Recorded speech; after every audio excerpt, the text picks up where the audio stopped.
podcastjuice.net. The planet is restless, Captain. They want their podcast, and they shall have it. I'll beam down to the surface. You have the bridge. Captain, that is illogical. These are Trek fans. They will challenge and dissect your knowledge with great emotion. It is a mission fraught with danger, peril, and grave risk. Suggestions? Send in the red shirts. All right, ladies and gentlemen, we're back. It was a long trip back from the Delta Quadrant. One of my crew members mispiloted the ship. We got lost in the Badlands, but we're back. Who's blaming us? Yeah, I am. I just sit in the middle chair. I sit in the center chair. You guys, I set a course. I expect you to follow my orders. Now you just be. Oh, you know what that reminds me? I just thought of another thing I want to put on my list for, and it has to go to the top 3. And in case you're wondering what I'm talking about, yes, this episode is going to be more free form, more free flowing, and it's going to be full of bitching. Okay. Well, I'm going to have to bleep that out so they won't know what I'm saying. It's going to be full of gripes. But you know what? You know, we're going to be complaining, nitpicking, deconstructing, all the things about Star Trek that annoy us. But, you know, it's like we do it out of love. It's like that drunk uncle that comes to the picnic, the family reunion. You love him. You do love him. But you can't help talking about him behind his back. That's what we're doing right now. This is all out of love, but you know, there are just some things about Trek that I just got to get off my chest. You guys feel the same way, right? You know, this is how I look at it. Oh, here we go. I got a lot of grievances I need to get off my chest. So we're going to start with the airing of grievances, and I did bring my Festivus poll. Nice. That's right. I love a good Seinfeld Trek crossover. That's good. You might get. I think you're going to get promoted to number 1 for this away team. What's it? That's it?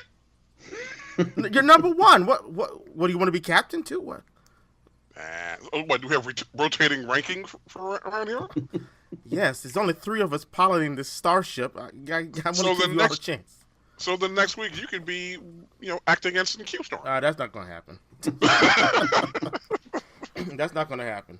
And if you try, I'll just have to blow your head off with my phaser like they did in Conspiracy in TNG. Yeah, that could be a problem. Yeah. Easily the worst episode of TNG. You know the episode I'm talking about, right? Yes. Oh, okay. I'm sorry. I didn't mean to insult your intelligence. Okay. Anyway. Yeah, we're gonna do some nitpicks. Let's just get right into it, okay? And you know what? I'm not even gonna go first this time, even though it would be my prerogative. Let's go to. No, I'm not gonna go to Big Sexy because I know I'm going to cut him off. I know. I know I'm gonna have to give him the hook, the Apollo Live hook. Okay, Sandman Sims. All right. So let's go to Craig. Craig, what is it about Star Trek that just bothers you? What's a nitpick? Give me a nitpick. I'll give you 2 from the original series. All right. The first is that they kept using the same matte paintings on planets when they visited. So if you're watching the series and you're paying attention, all of a sudden you just thought, haven't they been there before? It's the same freaking matte painting in the background. It's a different planet. The second one was also a production problem, was where there was an episode called Where No Man Has Gone Before. Right. Where they had a tombstone that said James R. Kirk. Of course, his name is Tiberius, middle name is Tiberius. So that's a huge nitpick. When I see that episode, I want to scream. Now, how can we explain away that nitpick? Because we want to make everything right in Trek. So how do we explain that? Is there any way to get around that? I think no, there's no way to get around it. I don't think you can explain it away. Well, I'm going to give it a shot. All right. If I remember correctly, because I really do like that episode, his friend Gary something or other. Gary was his friend? Gary 7. No. Gary 7, that's right. That wasn't Gary 7. Yeah. No, it wasn't. It wasn't? No. There was a Gary 7, but that's not the same Gary. Matter of fact, John Byrne did a whole comic book line about that character, Simon Earth, I think. Yeah, the episode was called Simon Earth. Anyway, so I forget how close Gary and Kirk were. I know they were friends, but Gary, telekinetically created that gravestone, right? So he just didn't know Yes. Kirk's middle name. Yeah, I guess that's a good way to do it. You can't explain away the matte paintings, though. Well, see, that's the now see, we said we were going to keep this within the confines of Trek, so that just means that there are a lot of planets that look alike. Got the same buildings and everything. Yeah, that's all that means. Actually, I got another one I want to put on my list. Now that you All mentioned. right. All right, Big Sexy. Listen, we only have an hour, okay? What? So I know when you get on a tear, you know, I got to rein you back in. But let me hear your first nitpick. All right. My first nitpick is very simple because I've been watching DS9 lately, later seasons, and you mentioned this, and now it's in my head. When you look at the uniform change, Oh, yes. they went to these gray things with the colors Right. underneath the gray. Right. Now, first thing is those look indescribably hot. They do. So And you don't mean they're uncomfortable. you don't mean hot as in Chase Masterson playing Lita. You don't mean that kind of hot, right? No, I've met her too. She's gorgeous. Ooh, man, I'm jealous. She's really nice too, and tall. But I digress. They look incredibly hot. At one point, they have Cisco, having a vest underneath his. Yep. So I know he's just frying under there. And personally, I don't like that look at all. And it was done without any rhyme or reason. All of a sudden, we look up on one season. Hey, what the hell's this? That's exactly right. And I remember I texted you about that. Oh yeah. So and I that still must don't have like happened right after that must have happened right after First Contact, because I believe it was First Contact where we first saw those uniforms. Am I correct? I thought it was the second film. I think you're right. The second I think you're the second TNG film, which was First Contact. Yeah. Now I will say this, and that was one of my gripes. You're right. I was thinking Generations. You're right. It wasn't First Contact. Yeah. You're right. That's one of my nitpicks. The constant. I'm talking about from the first TOS film to now. They've had 8 costume changes? Yeah, that's way too many. What kind of a military? Now we could debate whether Starfleet is military or not. I'm saying it's quasi-military. But what kind of a organization changes uniforms that much? I mean, it seems like whenever they hired someone new on the show, a costume designer, they had to put their own stamp on it. And I'm like, why? Why do that? Now, the black and gray uniforms with the colored sweatshirts, or not, what do you call them? Not cowl necks. I can't remember. The shirts underneath. Yeah. I want to say tunic, but that's not it. Yeah, I can't think of the word. But They got polar necks underneath them, right? Don't they? they're like something like that.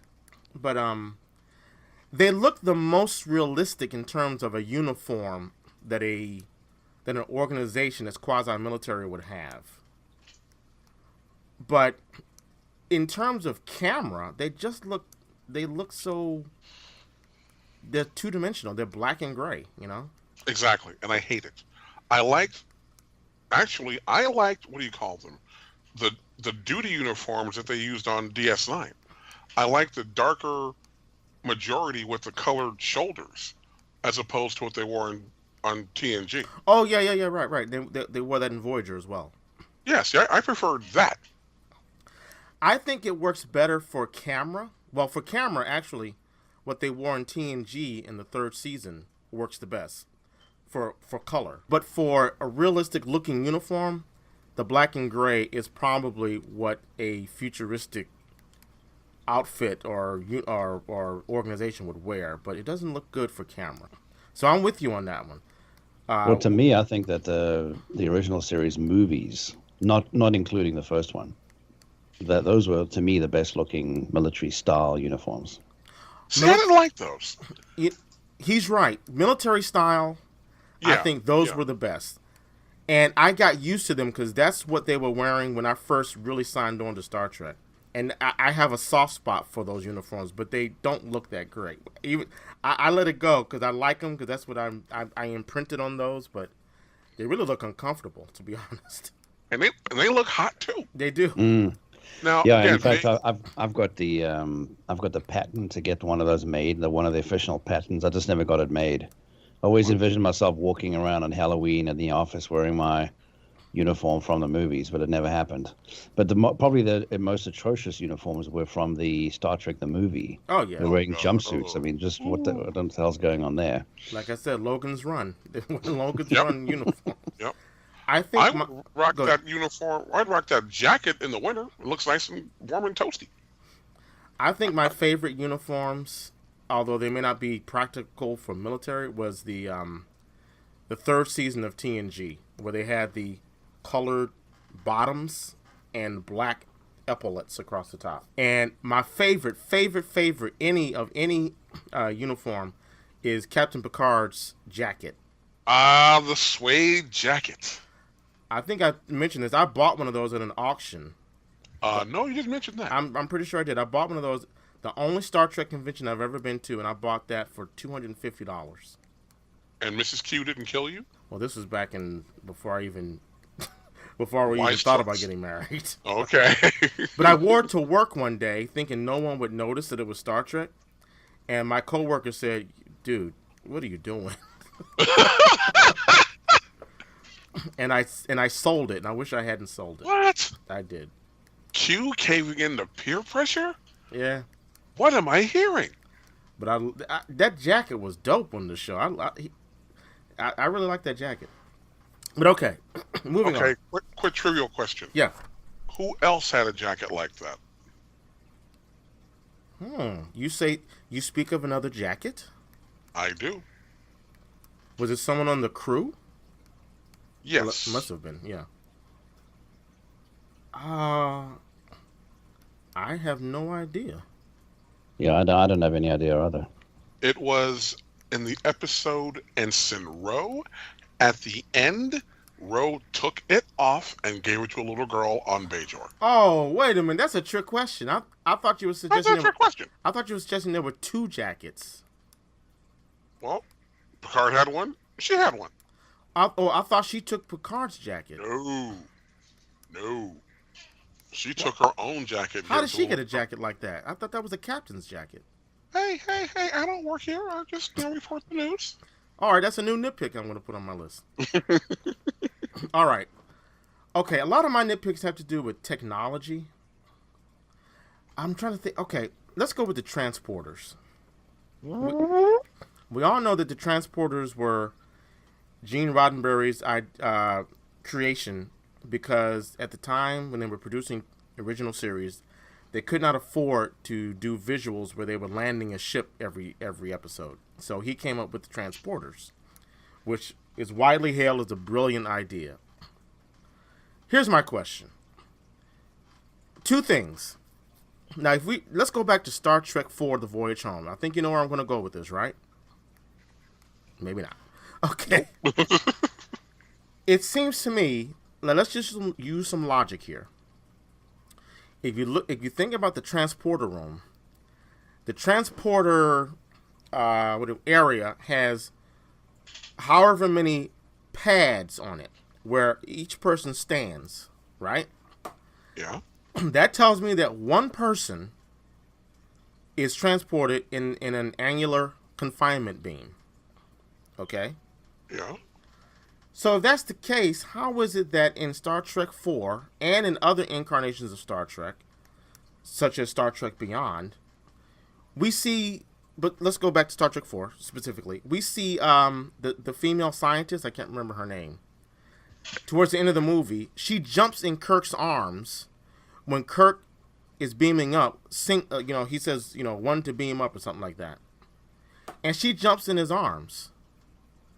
Wouldn't that be a problem?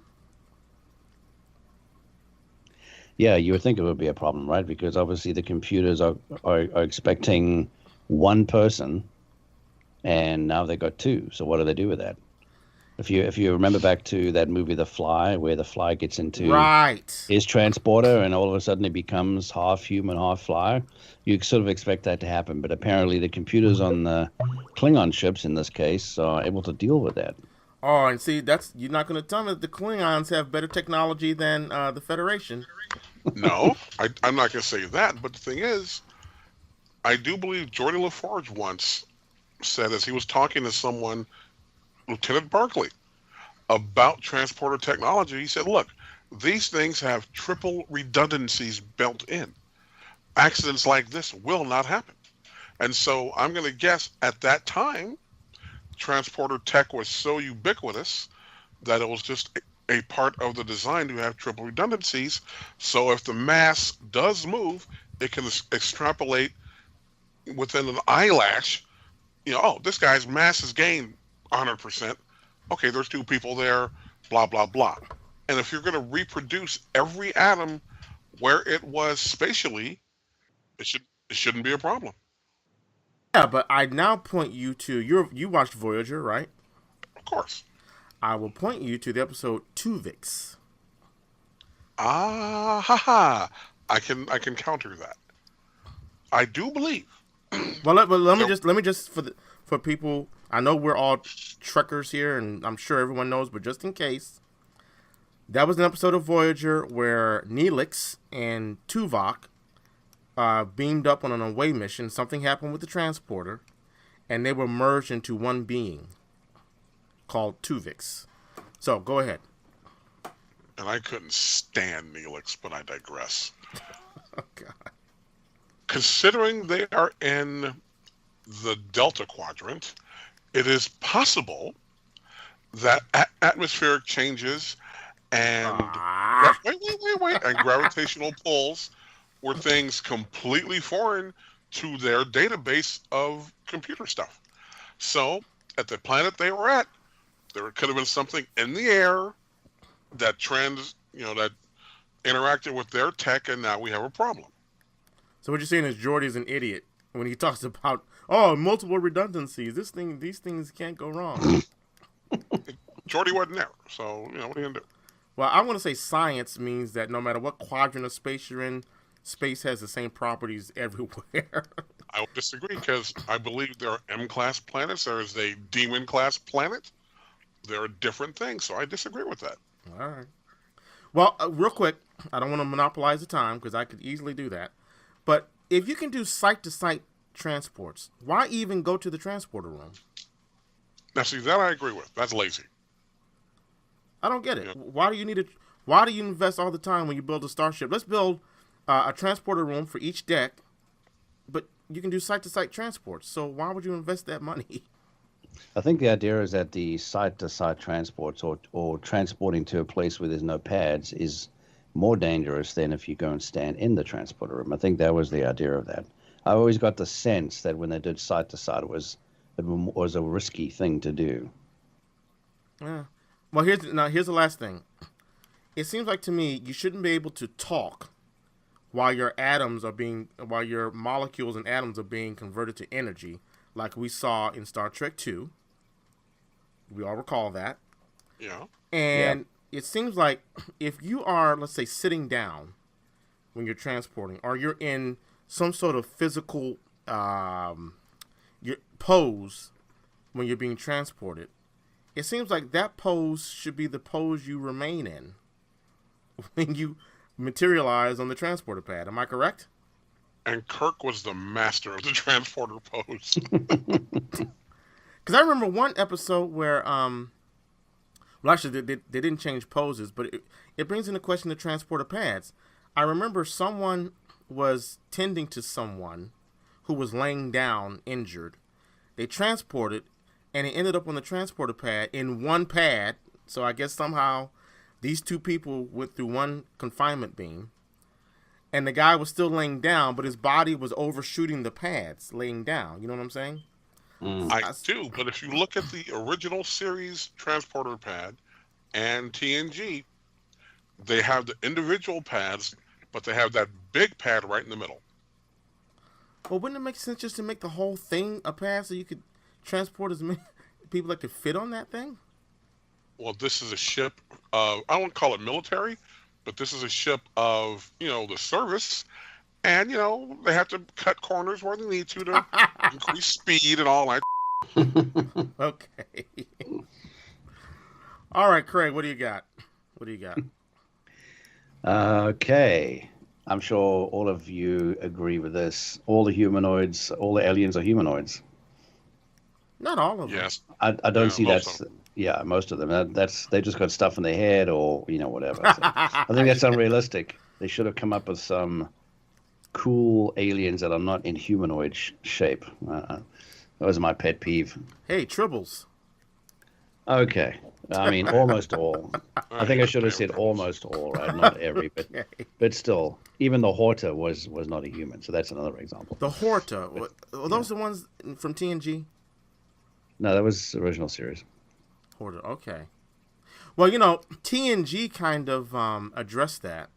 I think it was the episode called The Chase, where they find a DNA map or guidepost or something, and it was a Klingon, Romulans, and our crew, the Enterprise crew. They all go to this planet, and I remember the Klingon says something hilarious. There's some alien humanoid, and they say that they scattered their DNA throughout the galaxy. And the Klingons, and then the being goes away, and it was a projection of something. And the Klingon says, "It's a good thing that alien wasn't here, because if they were, I would have just killed him." As if to say, this was a whole waste of time. This was some bull. You're right. I'm killing myself. Oh yeah. That's what he said, right? Yeah, something like that. Oh yeah. Oh yeah. All right, so I like that guy too. So Craig, you're upset about the humanoid. Yeah, I hear what you're saying. I don't mind the humanoid so much. It's like, do something different. Don't just slap something on their forehead. Like the Bajorans got to be the lamest humanoid race there is. They just have crinkles on their nose, and they're I an alien disagree. race. Who do you got? I disagree. Who do you like less? The Trill. They just Yeah. got the little tattoos around the edges of the face. That's Come true. on. That's true. That's lazy. But you know what? They have this. You're right. But they make up for it in the interesting symbiosis that they have. It makes it interesting, But I Now, hear, come on, the lamest have to be the guys that were black on one side and white on the other. Come on. that's a good one. But now, since we're talking about this, I can answer this question immediately. Your least favorite humanoids? Appearance-wise or character-wise? Not the lamest, but least Okay. favorite in terms of character development or just the essence of who they are. For me, it's Ferengi easily. Oh, and I like the Ferengi. The Ferengi are fun. I like Nog, Rom, and Quark. So I got Big Sexy. I take the L. I like them watching DS9. Other than that, they're the most improbable thing. It's a race built off making money, and it's cartoonish. Yeah. They're cartoonish. Q. What you We trying to make say? money here. No, Okay. no. That's their culture. That's their religion. Q. They have 200. They have 250 rules of acquisition. Is it 250 rules or? See, now you're up. You gotta get some email now. How many I don't rules? think it's 250. It's 230, maybe something like that. It's something in that area, but it's not 250. It's in the mid 200s. Damn. Okay. Send your email to QStorm. I hate them. Who do you guys like the least? Well, there's so many. I was going to initially say the pack leads. Oh, that's a good one. Yeah. They crack me up. They're just so stupid. But for some reason, I do not like the Kazon. Yeah. Broccoli heads or weed The heads. broccoli heads, yeah. Or- I just don't get that. That was a weird looking design, wasn't it? Yeah. That is hilarious. What do you got, Kirk? Who do you like the least? I'm going to screw up and not remember the name, but it was the aliens that had the antenna on their head. Oh, from original series. From the original series, Andorian. but then they brought him back. Enterprise. Was it Enterprise or something? Yeah. That One sounds was right. played by my personal friend, Jeffrey Combs. Really? Jeffrey Wow. Combs. He plays Wayoon. Yes, he does. Nice. Okay. All right. Wait a minute. Oh, when did he play? What are they? Andorians? Is that what their name is? He played an Andorian in Enterprise. He played Wayoon, and he also played Liquidator Brunt, a Ferengi. I just finished that episode. Okay, so I wanted to put him down as because I keep track of people who make multiple appearances. Wow, that actor's killing it too. What's that now? You must have got Gul Dukat. What about Dukat? He played. Oh God, he played Mark Alamo. You're talking about? Yes. Yeah. Nice guy too. He played a Louisiana gambler in that two-parter with Data, Times Arrow. He played Gul Dukat. He also played Gul Macet in another episode in TNG that included the Cardassians. I think he played the one when the Cardassians debuted on Trek, right? The Wounded, right? Yes. Yes, I had forgotten that. Yes, he was there too. He's an excellent actor too. He really plays that role. All right, whose turn is it? Craig. My turn? Greg, what do you got? Nitpick away. Nitpick away. Okay, let's see. Well, I think the only other one I wrote down, I didn't want to write too many down, was when the ship's attacked, no matter which series you're looking at, the consoles explode. Kind of stupid. Yeah. Haven't they figured that out yet? Really? Dude, really? Come on, it's true, right? How come the consoles explode every time someone attacks the ship? I mean, didn't they figure that out in the next generation, how to solve that problem? That's hilarious. Well, because if it's feedback. Energy surges. Yeah, right. Someone just has to put a fuse in there. Come on. Exactly. I love it, but I love it. Well, this is a nitpick along those lines. It's not on my list, but how delicate these ships are. Yeah. It's like, okay, they get hit like maybe twice. Warp drive is down. Shields are 30%. Like, what the hell? What are you doing? Hey, the other thing about the consoles is in the later series, not the original series, but the later ones, the rocks came out of the consoles too. Rocks? What? Yeah, every time there was an explosion, rocks would come out. What appeared to be rocks. Obviously, it's supposed to be shrapnel or whatever, but it looked like rocks. I've never seen that. Where did you see that? Tell me where you saw that. I don't remember now, but many times you would see like these rocks come out of, for some unknown reason, come out of the consoles. I got to be looking for that now. Yes. Well, all right. Big Sexy, is it your turn or mine? Go ahead. Okay. Universal translator. Okay, listen. Listen. How the hell can you translate a language if you've never met the race? Well, hold on. I can explain that. I'm waiting. Oh shit. Now, in the Federation and surrounding worlds in the Alpha Quadrant and maybe some of the Beta Quadrant, I'm sure, like for instance, we Federation people have a deal with the Klingon Empire. So theoretically, the Klingons could have met the Packlets, exchanged their linguistic databases, and then given it to us. Thus, we haven't met the Packlets, but we know their language in our universal translators. But is there any race that we wouldn't have known? When I say we, I mean the Federation. Is there any race that the Klingons would know that we wouldn't know? Well, considering they were at war for the longest time, and a lot of that region of space we weren't allowed into, so that's very possible. But what really stands out is, again, Voyager. They go out to the Delta Quadrant, and they're talking to people, and they're talking to Neelix. He just walks up, "Hi, we need water." Really? Fuck out of here. Yeah, I probably would have said, who are you? You look like a cockroach. Get out of here. I can't stand Neelix. I grew to like Neelix. I hated Neelix. I hated Neelix too, but I grew to like him. I think he became one of the most fleshed out characters on the show after. They did flesh him out, but you know who I hated more? Now you got me started. Who's that? Dr. Phlox on Enterprise. Yes, sir. Oh. That was a Neelix ripoff. Why would you do that? It was a bad Neelix ripoff. It was. The name, Phlox. Who's going to take that seriously? Doc Phlox. And I hated the actor on top of it. It was just a waste all the way around for me. Yeah. But now I wanted to make a point about the translator. Is I'm quite sure there were some episodes, maybe if not just one episode, that dealt with the case where the translator could not translate You are right correct. away. It had to You are take some correct. time.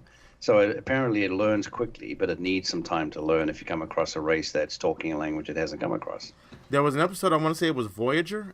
Was it DS? No, it was maybe it was DS9 early on, where and I think we talked about this. There was this woman who was married to like 2 or 3 different men. They met this race and this woman, and they could not. The translators did not work initially. Well, that also happened in the episode where Odo in DS9, where Odo and Quark and Rom went back into time in the U.S. and they're in like the 40s or 50s, and they get stuck on this army base with the very hot Megan Gallagher, and they couldn't understand each other because they're saying, "Look, we can't understand them because our universal translators aren't working." I think that was called Little Green Men. Where Quark, That was it. Yes. No, I don't think. Oh, did Odo go back with them? I thought it was just Odo was with them. Okay.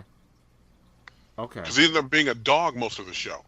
You know, I remember. I thought it was fascinating hearing the Ferengi talk to each other in their language. Yep. So, are we to understand that when we watch these shows, they're all?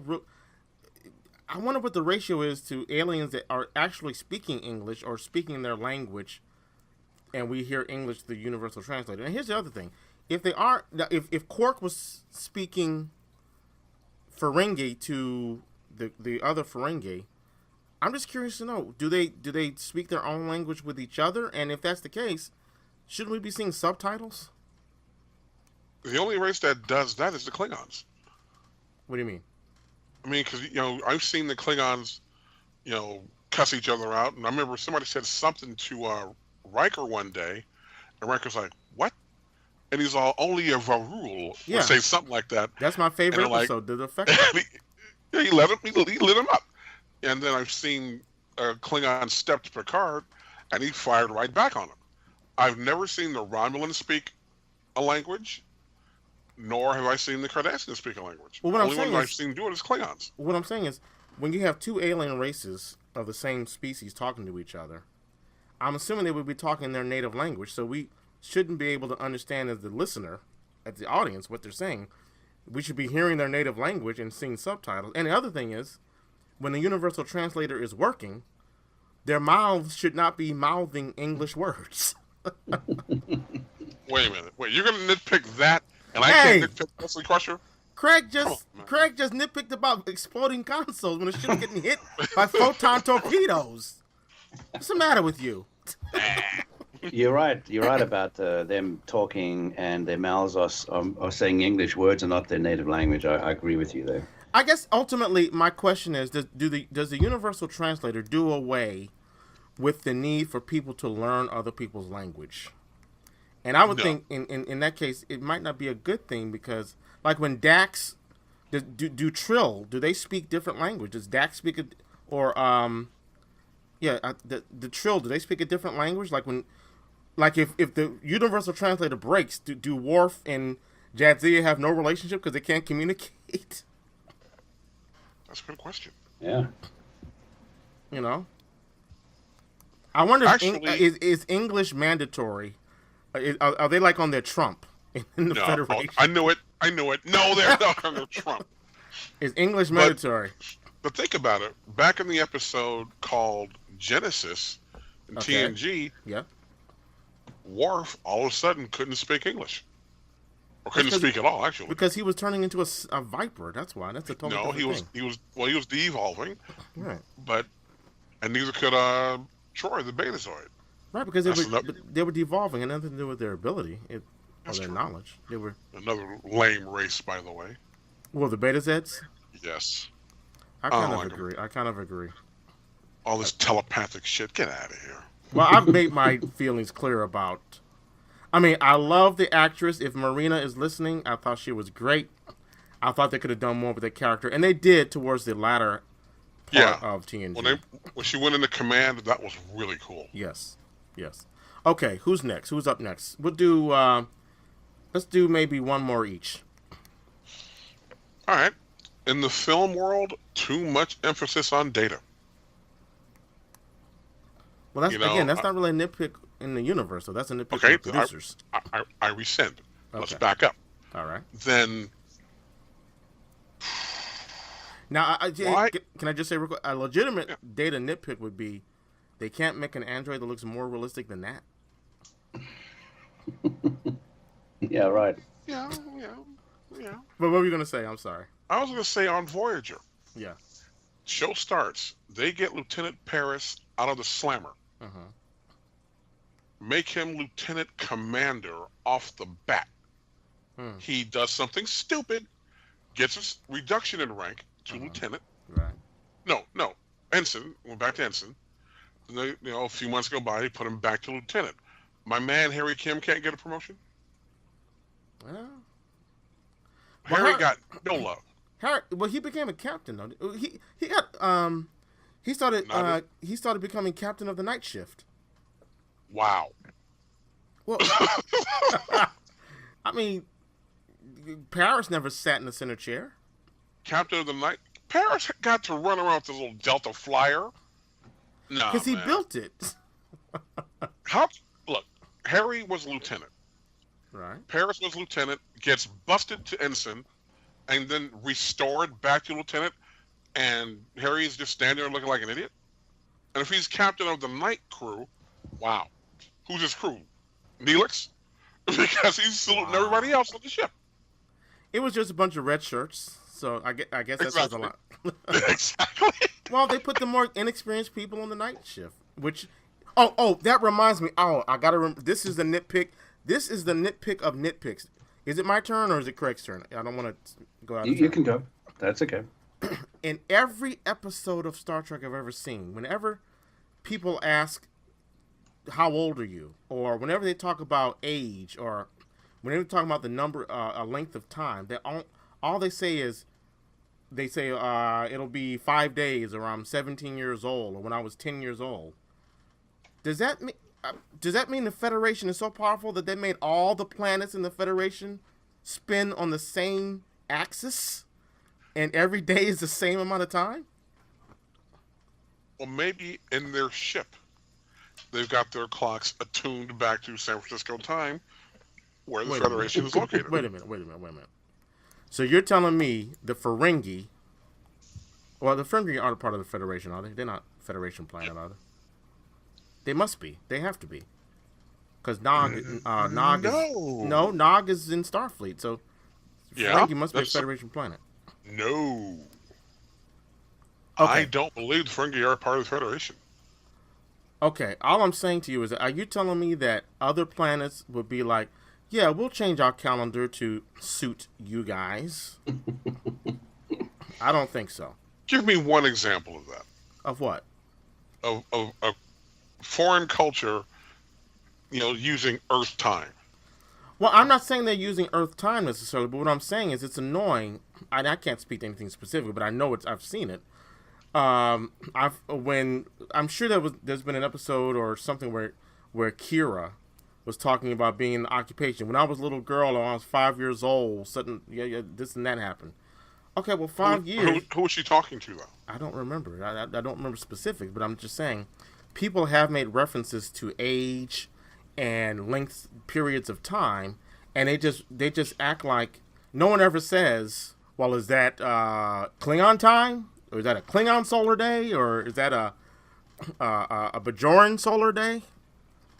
That never becomes up as a question. I'm sure these planets have different lengths of time as they rotate.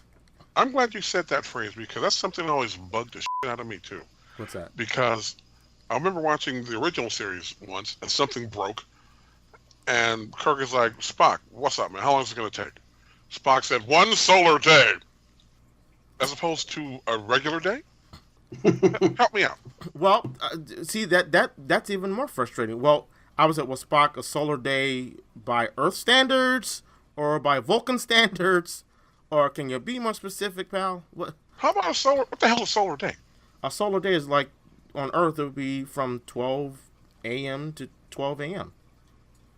Okay. As opposed to what then? Work day? That's what? Like a work day then? Like 9 to 5? Right. When you say a day, when you speak colloquially, I had a horrible day. You're thinking from the hours, the waking hours, from like 7 to 5 p.m. or 6 p.m. But a solar day is literally 24 hours. But the way Spock would say it, I mean, because you ask Scotty, "Hey, Captain, I'm gonna need some hours." You know, he was cool about it. But Spock was one solar day, like it was extra heavy. But you get my point. It's like there's no standard. Whenever someone says how old they are, or something, it needs to be qualified. Oh, I agree. You know, I agree. I've always hated that. Okay, who's next? You know what? I hate the Bajorans too. Jeez. Yeah, so this has got to be my favorite nitpick. Uh-huh. The destruct sequences of the ships are frighteningly very easy to guess.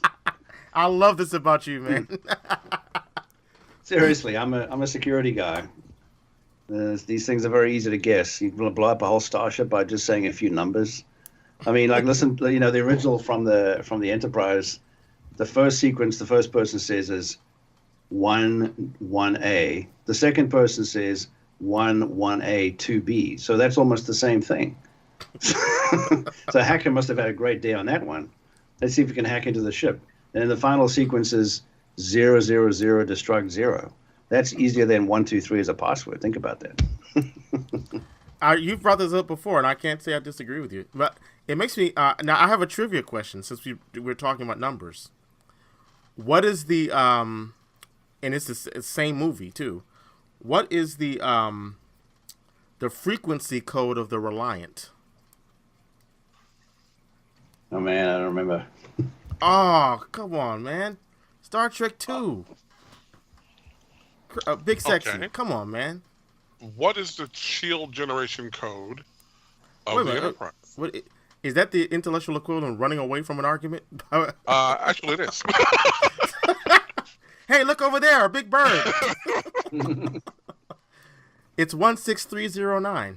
Now, when you say frequency, is that the shield frequency or what? Well, okay. Technically, it's the frequency of the ship. I don't know if I'm using the right word, frequency, but command codes. That's what they were called, command codes. Oh yeah, that's right. Well, that's different. That doesn't count. Okay. Okay. Great. Yeah.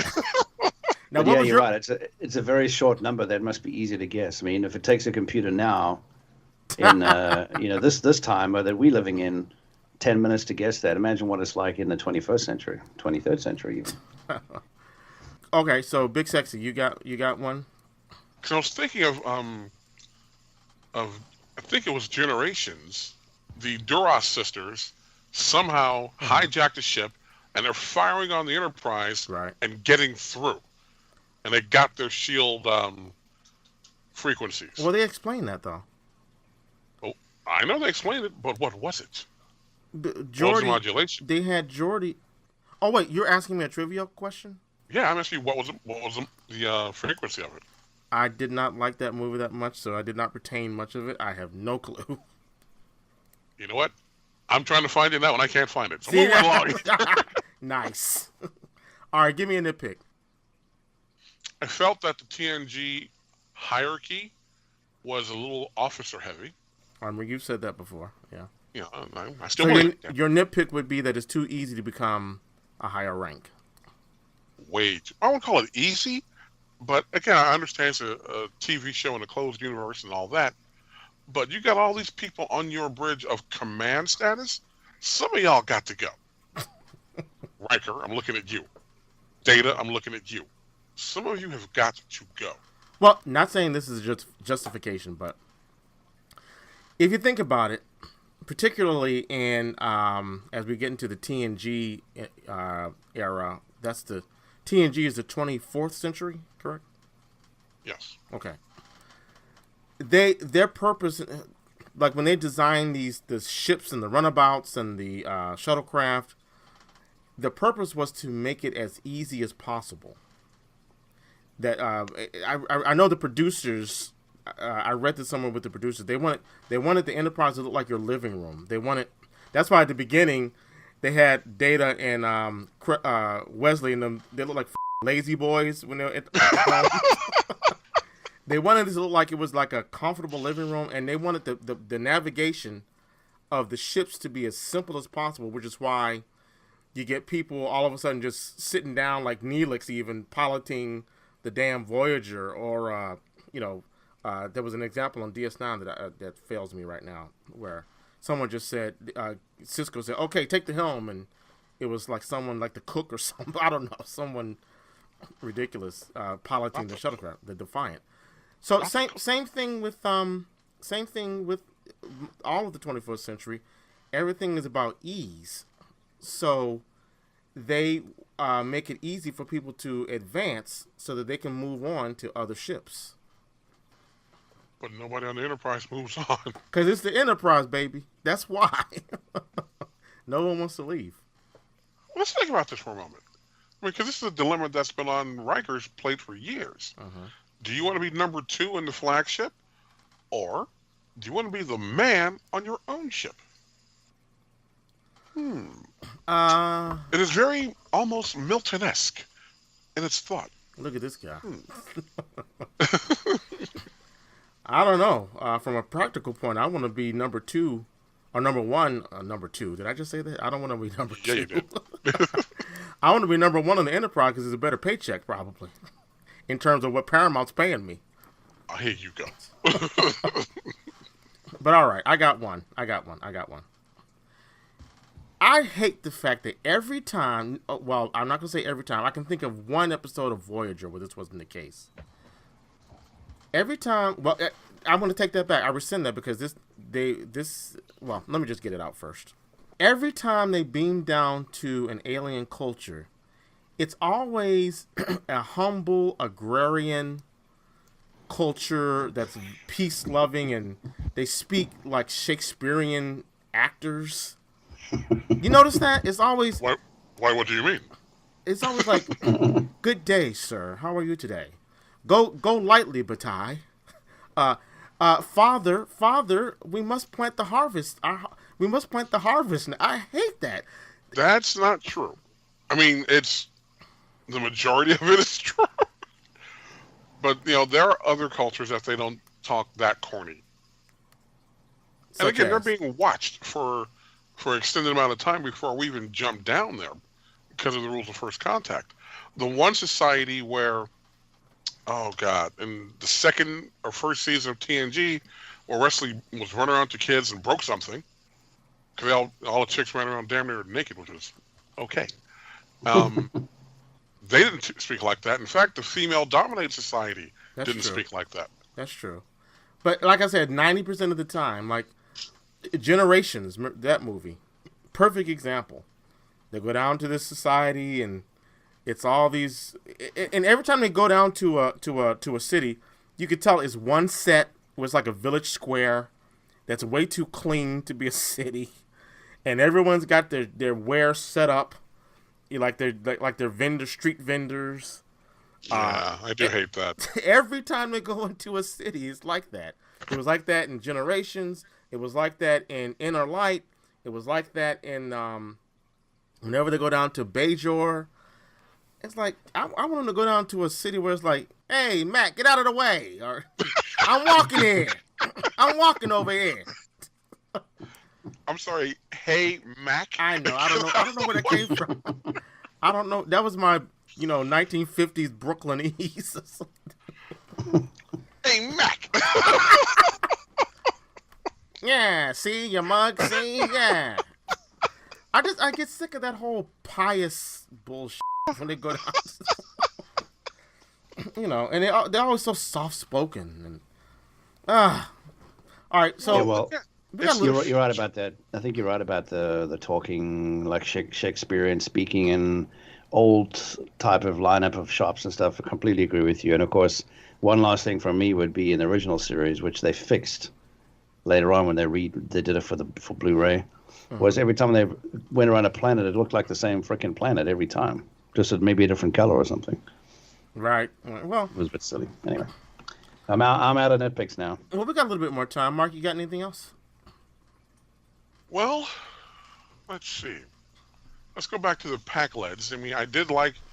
Now, let me interrupt you for a second. Just Yeah. No, the Packlets, that was the race that was in an early TNG episode where they kidnapped Geordi. Yeah, third season. Okay. Called That Samaritan Snare. Yes. They play like they're stupid, but they're really kind of devious. They don't play like they're stupid. But they're kind of devious, right? Yeah, they're a little slick. Yeah, they're a little slick. Yeah. See, I get the Packlets confused with the Zakdorn. Okay, now who are the Zakdorn? The Zakdorn is a race, and they appear in DS9, if I'm not mistaken, the one guy. The actor who plays the Zakdorn in the TNG episode, it was in either, I think it was season 2, I can't remember the episode title, but the Federation hired the Zakdorn strategist to monitor a battle simulation. Yeah, like that. I hated him. I hated him. Yeah, right? I wanted to punch him. Little smug Okay. Edit that out. I hated that guy. Craig, you familiar with this episode? No, I'm actually just thinking about it now when you're talking about it. I'm not. You'll have to remind me. I just I can remember at the end, they managed to. Oh, I remember what it was. It was Riker was on an old. He had to refurbish an old starship, and Picard. He was up against Picard, and they were doing some simulation battle, Yep. right? And then something happened where. They got ambushed by a fleet of. Was it Klingons? Ferengi. It was Ferengi. Scumbags. That may have been the debut of the Ferengi. No. No? Okay. Ferengi debuted in season 1.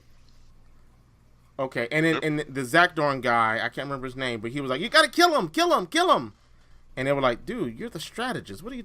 We can work this out. What's wrong with you?" And what really did him in with me is they were playing a game of Stratagema, and he beat Data. And Dr. Pulaski's like, "That's impossible." Right. And then at the end of the show, Data's like, "Let's play again." And Data adjusted his parameters so as not to lose. So the guy couldn't beat him. Right. But I'm sorry, I interrupted you. So something you were going to nitpick about the Packlets.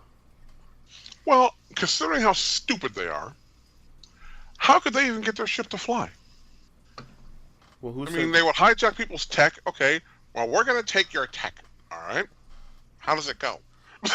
Well, now, I might get in a lot of trouble. I don't mean to insult anyone. Here we go. But let's just keep it real. You might work at McDonald's on the fryer. And you know how to operate that fryer like nobody's business. It doesn't mean that you... Big Sexy, don't make me say it. Go ahead, say it. It doesn't mean you're going to be, splitting the atom anytime soon. Wow. So... Well, I guess McDonald's won't be a sponsor anytime soon.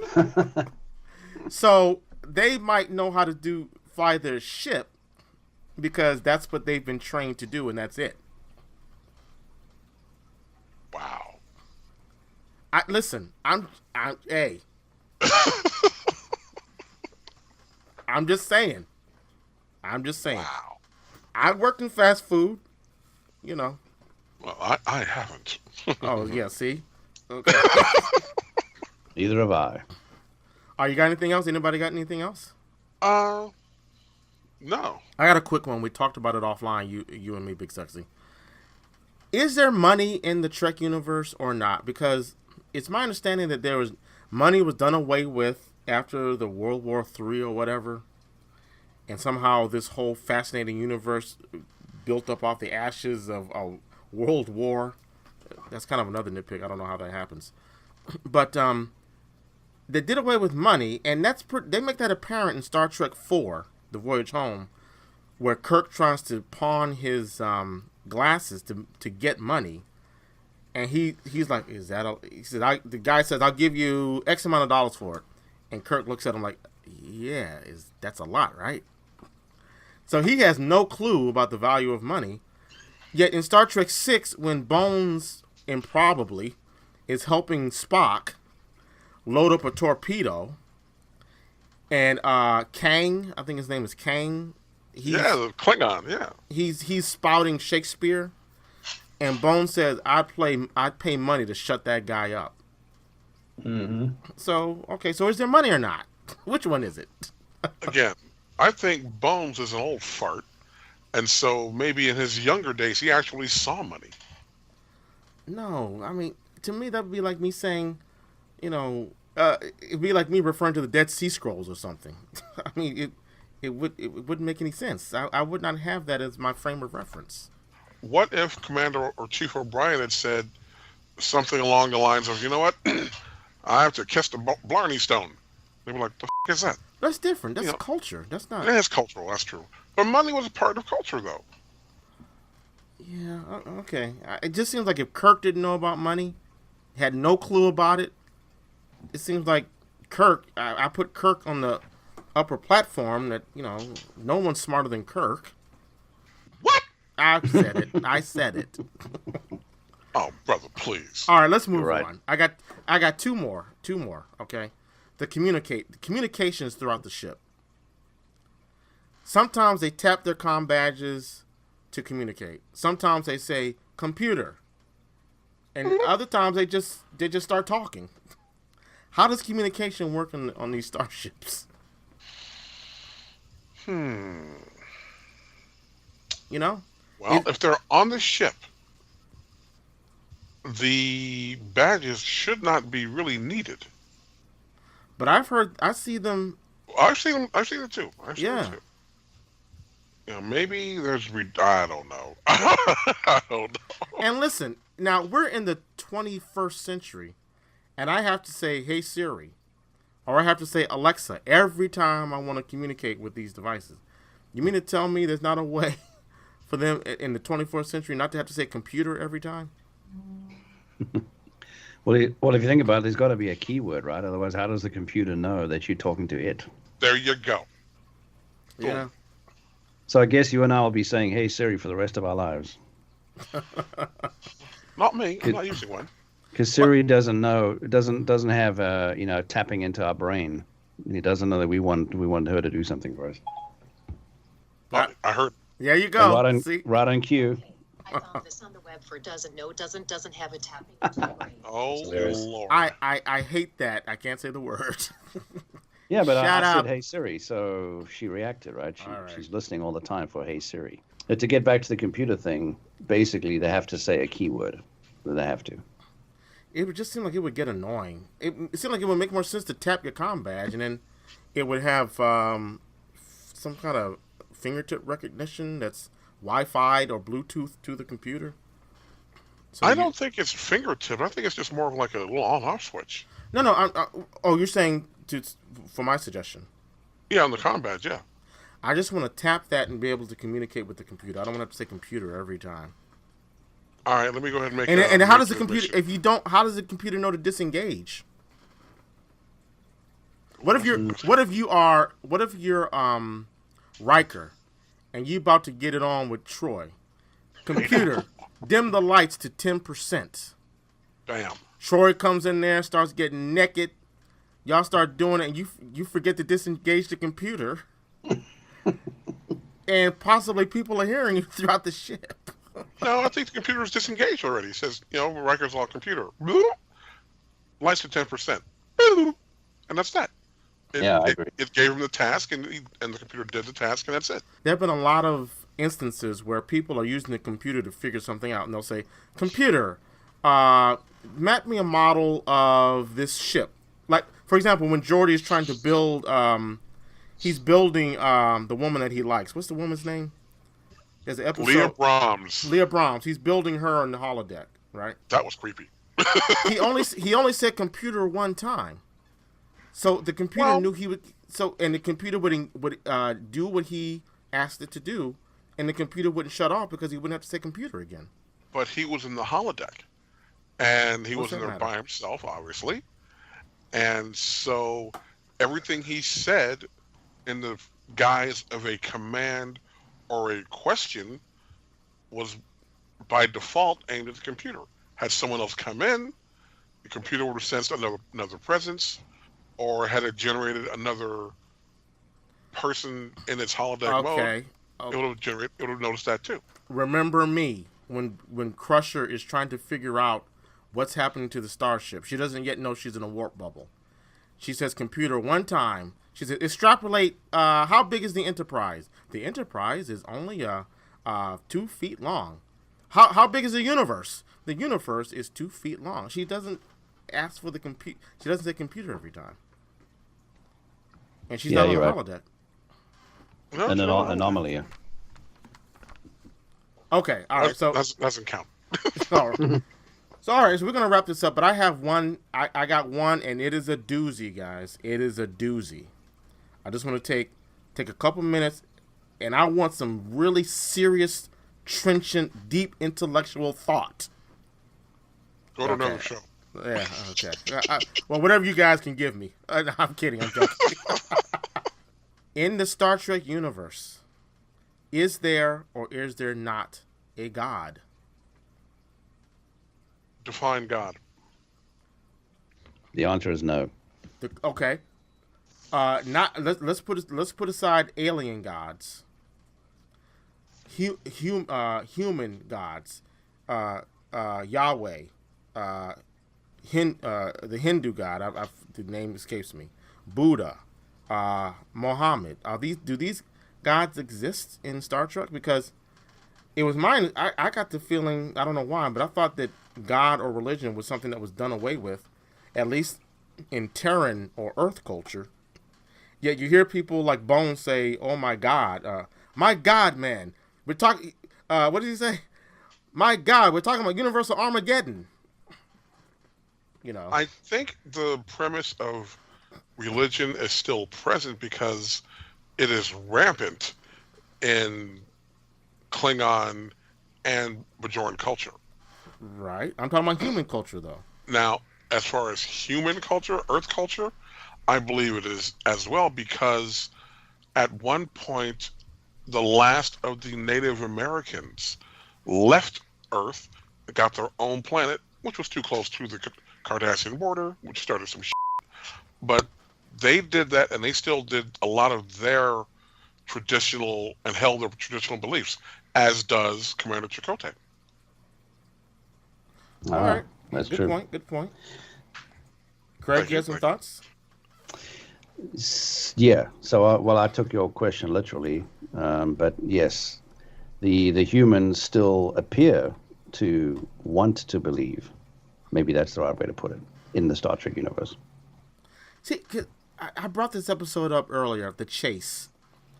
I mean, if you go to a remote planet, you and 3 other species of humanoid, and you find this creature who's a humanoid and says, "You are the product of my DNA," wouldn't that question all of their religious beliefs? No. That was the one problem I had with that episode. No, not at all. Because again, when you talk about religious beliefs in a Terran sense, you know, that's only the one frame of reference. Once you've branched out into multiple cultures and planets and universes, then it all becomes a whole different question, because what we see, and we can't even agree as Earth people on one form of religion, then you get out to the Klingons and you get out to the Cardassians and Bajorans and all this. And so when somebody appears out of nowhere and says, "Look, all my DNA, or all you guys are a piece of my DNA." Okay, fine. Let's assume that's true. Where did his DNA come from? So the question still remains unanswered. You know, using the Bajorans, they believe in the prophets. Okay. But as we know, they are the wormhole aliens, and they talk to Cisco. Well, Who do they believe in? I think, okay. Well, they don't worship the prophet. The prophets are a part of their religious culture, but they don't. Yes. They worship a god, not the prophets, do they? No, they worship the prophets. Well, that doesn't make any sense, because the prophets usually prophesize for their god. I'm sorry. No, they're called the prophets out there in the wormhole, yeah. I mean, technically, a prophet is just somebody who's prophesizing what's going to happen in the future. It doesn't have to be for a specific god. Right, And but I what I'm think- saying is, it makes no sense to worship, unless, I mean, you can worship the prophet, but not as God, not as a god. They do. And again, when you think about it, you have all of these. Oh, what are they called? The Eye of the Prophets. Those little boxes of doohickeys Right. that Bajorans have. Right. Each one for a different thing, and some people, Cisco, have been communicated through, through those with the prophet. That was bad grammar. And some people who have been high up in the Bajoran religious hierarchy, Kai Wynn, Heffa, have never been contacted by them. I can't stand that woman. She's a piece of work, man. Oh, Man, she's a piece of work. I can't stand. Every time I see her, I just cringe. All right, so And we're she's gonna. so smug. Oh, yes, my child. You know you ain't. Okay, you and I both know you did some dirt. See, Craig, see how he makes me work on the edit? I gotta go through and find. When I You're getting posted, no sleep this week. when I posted up on iTunes, I put you had to select between clean, explicit, or I put clean. You lied. Now, okay, we're gonna close shop here, but a new fan to the show. His name is John Hutton, and I know him through Afro Nerd Radio. He is a ardent listener to Afro Nerd, as am I. John Hutton, he posted up on our Twitter page. He doesn't like how the Prime Directive gets constantly bent over a chair, and nobody gets court-martialed. When was the last time somebody really caught it for violating the Prime Directive? In Insurrection, didn't something happen to Data? No, he didn't violate the Prime Directive, did he? I don't believe so. Well, when was okay? I guess I know that people have violated the Prime Directive, but it seemed like there was always an out. Where it wasn't really a violation. Am I correct? Well, the ends justify the means every time they do it. Wait a minute. If John is listening, I remember one of my favorite Voyager episodes. It was called, I can't remember the name of it, but it was within the first 2 seasons. Great episode where they go on this pleasure planet, not Risa, because in the Delta Quadrant, and this guy wants them to stay, but they keep trying to hope that he will. They have this technology that can transport you across the galaxy in a wink of an eye. And yes, I remember that one. And Janeway is trying to convince the guy to let them use it, but he says that they have a hands-off policy when it comes to giving their. He's like the Watcher, Uatu, if you're a Marvel Comics fan.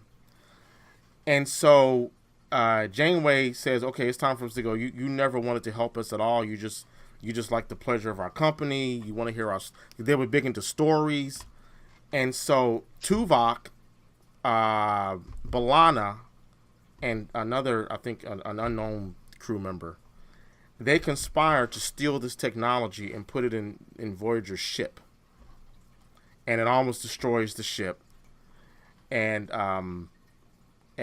so that's a wait a minute, maybe that's not a violation of the Prime Directive. Can you violate the Prime Directive if you've already made first contact? Yeah, you can, right? You can't do anything that changes the natural outcome of their society. And so, well, that wasn't a violation then. Maybe I'm wrong. That was a violation. But again, man, you can't steal people's shit like that. No, you're right. But is that a violation of the Prime Directive, or is that just theft? That's just theft. So it's not a violation of the Prime Directive. So I'm wrong with that. No.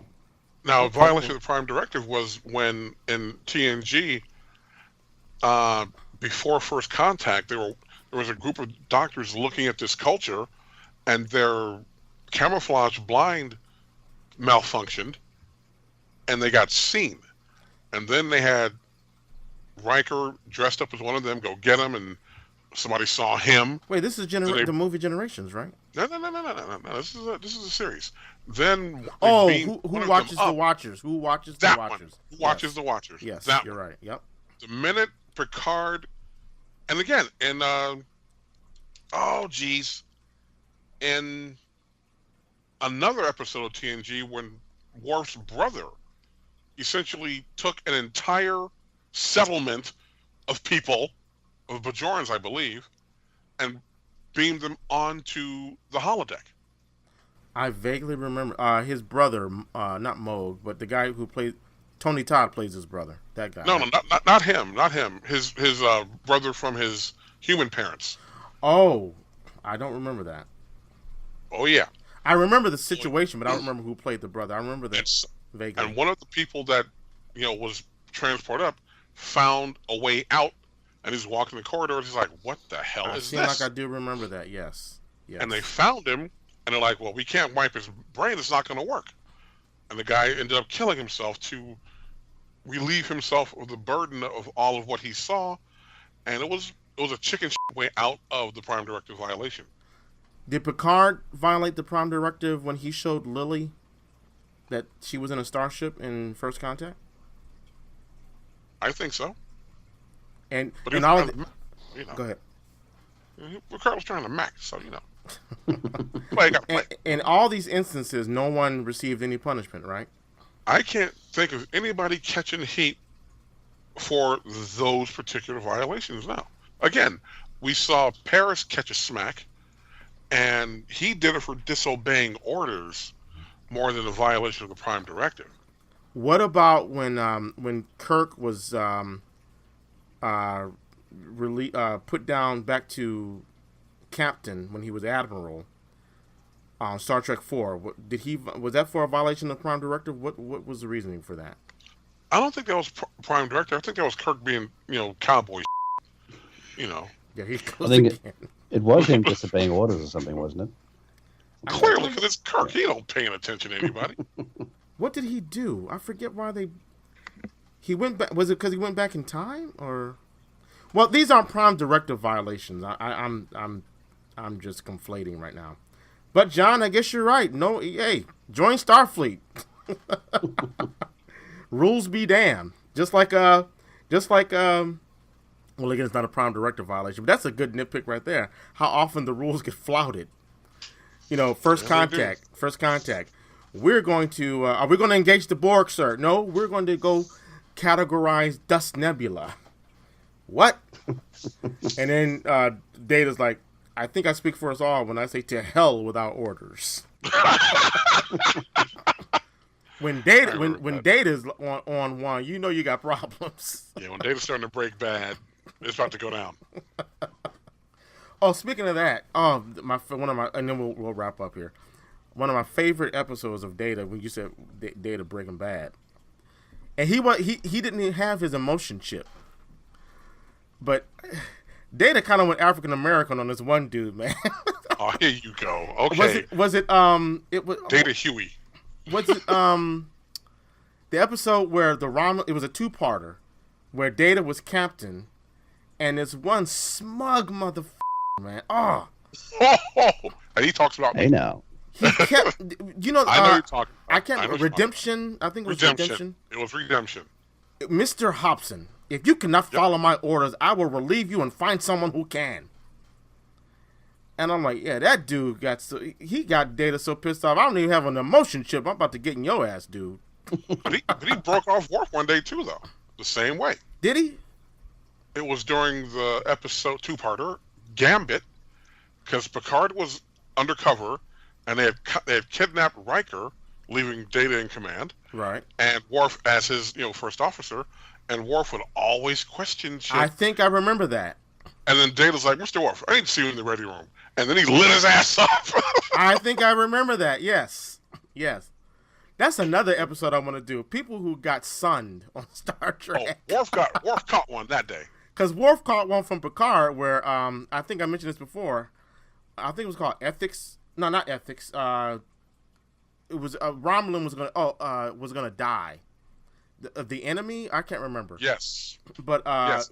Yeah, he says Picard wants Worf to give his blood to the Romulan, and Worf obviously says no.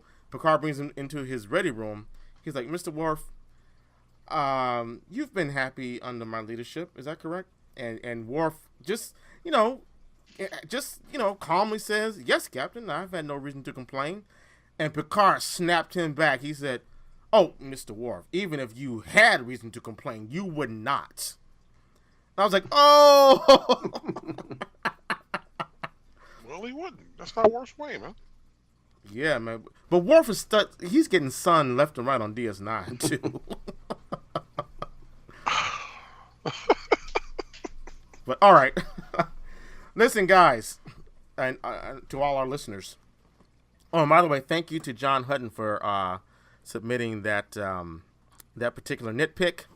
And I guess you're right. Yeah, like I said, join Starfleet, do whatever you want, see the stars, but just don't get in the way of Kirk, Picard, or Cisco, because Cisco snapped. Oh, wait a minute, Cisco snapped Worf too. Cisco asked Worf to get into to go find somebody on one of the shuttlecraft. I think it was Kira or someone. And Worf just says, well, you know, I can do that, but it's going to be a little difficult because the ion trail, I know it's going to be difficult, Mr. Dismissed. And I was like, oh, you remember that episode? I'm not going to spoil anything. Yeah. But in season 6, Worf catches another one. I don't like how they doing my boy Worf, man. Oh, the one Worf catches in this one? Yeah. Warranted. Okay. But I'll just leave it at that. All right. Okay, cool. But he does catch one. All right, guys, any last words? Yes. I'm trying to scan through the 2 weeks episode, and I can't see what happened. I'm just seeing transporter malfunction. But Kes was so cute until they brought 709 in. Damn. Kes was cute, but ultimately pointless, annoying, no charisma, bland, meh. And then they bring in 709 and take her out of that Borg hardware and open that door, and she's in the little Borg room wearing the skin-tight suit. And like, hey, Kes, who? So much for any feminist sponsorships. Okay. What? Craig, any bad. Okay, we know this. Craig, any last words? I feel like we covered a good lot of nitpicks on today's show. I'm feeling quite satisfied. All right. So listen, what you got, Big Sexy? What? Still hates flux. Okay, that's like saying grass is green. The sky is blue, rain is wet. So there you have it, our nitpicks. I'm sure there are a lot more, but we love Star Trek too much to go too deep, because ultimately, Star Trek, they can do no wrong. Well, let me take that back. Enterprise. Oh, I didn't say that. Enterprise had a moment. It had a moment with my girl in the sonic shower. Other than that, enough, man. As soon as I finish DS9, I'm going to start watching Enterprise. Don't do it.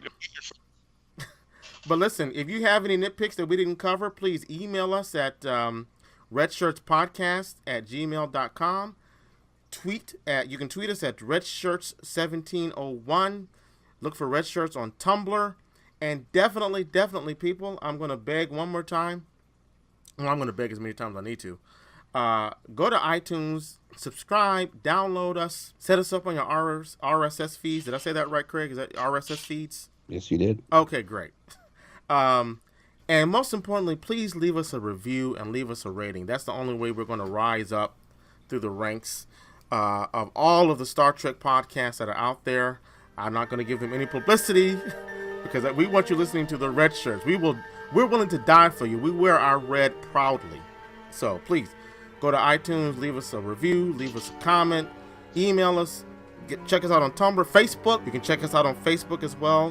Red Shirts, a Star Trek podcast. And with that, we're out. See you next time. Good stuff.